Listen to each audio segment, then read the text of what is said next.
Might be nice to get a shot of you and Roman on the candid shot, stepping up. C.E. Rose is kind of the bad version. Shall we maybe not do the bad version? We pick up a couple of threads in episode 5, Kendall going into work, which we dropped in the pilot. Yeah! That's what he was doing, and he was going into work. He thought he was going to become the boss, and that's what you see him doing, is being co-boss with his brother. In the writer's room, we have a board and scenarios that we could do one day, a product launch, a corporate retreat, and that seemed to marry very happily with this episode. Excited to get a feel for Scandinavia and some hotties. It offers comic opportunities as you get everyone together. It's not a trip to the Guggenheim, Greg. Find out who they like. Everyone else, welcome to the lime pit.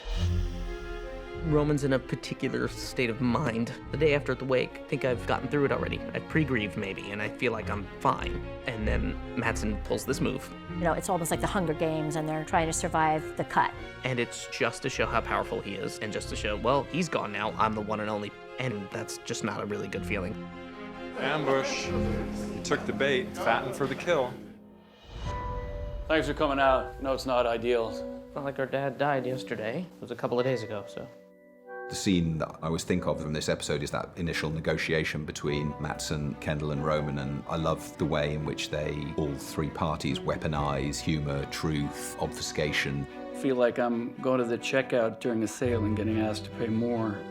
Alex gave us a counterforce. In a way, he takes the place of Logan, not just as an antagonist, but as an actor with such gravitas and power. I do want ATN, though. Okay. If you don't have anything to push up against, if you don't have that friction, then you don't have drama, you don't have anywhere to go.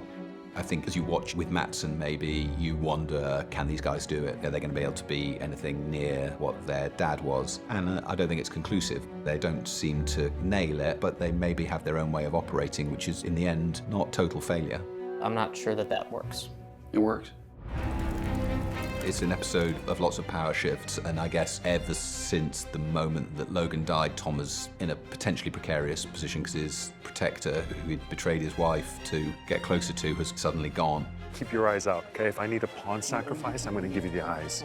As everybody's starting to re-strategize, I think Greg sees Tom as a weak point for maybe the first time in the season. He's really trying to figure out where to land here. Tom asks him to be his punching bag in front of Matsson. He's not really willing to do that. He kind of wants to give it back to Tom. S'il vous plaît, tell us more.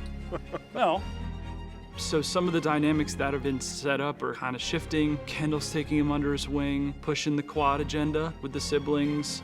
What's up? Want to sling some ideas around within the safety of the quad? Not sure if it's working, but gonna keep saying it. What? You want it to be catchy, you know, easy to remember. Quad, family quad, 3 siblings plus 1. The Roy Patrol, the old team, the family. The fuck? Like running the ship, I think we're good at it, and I don't want to stop. I mean, do you?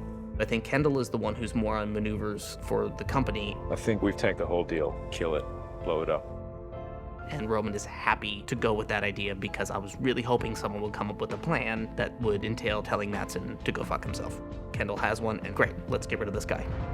Roman, when he goes to this meeting, I think he thinks, we're gonna bullshit him. Act real sweet, act like this is going well, and we're gonna stab him in the back later.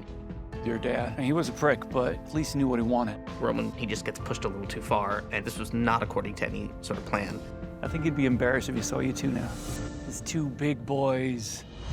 That confrontation, to a certain extent, it would be defending Dad's honor, but also a personal affront to the entire family that he's using death to show how powerful he is and make a cool business move. And a little sarcastic jabs would be almost okay, I think, to Roman. That's a little bit like, yeah, I can make that joke too. Very clever. But you just drag us out here, you inhuman dog man, you.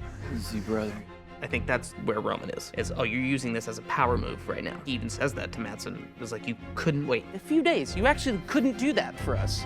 A day. Couldn't let us just bury our father, and then we can do the business. We're not selling to you. We are gonna grind you down. There's this anger and there's this grief that's sort of happening. So when we're shooting in Norway, I'm sure it was very beautiful, but all it did was sort of accentuate how miserable I was. And when we got to the top of the mountain, I didn't even see it until we finished shooting, and I think it's because Roman was so hyper-focused on having to talk to this guy. The setting could have been anywhere. We could have been in the bathroom. Yeah, I fucking hate you. And then when we were done, I just left. We went like down to the base and I went, wait a minute. People were telling me it was beautiful up there. So I went and took a stroll back up to the top of the mountain and go, oh wow, it's really lovely up here. This is great. But I just couldn't see it.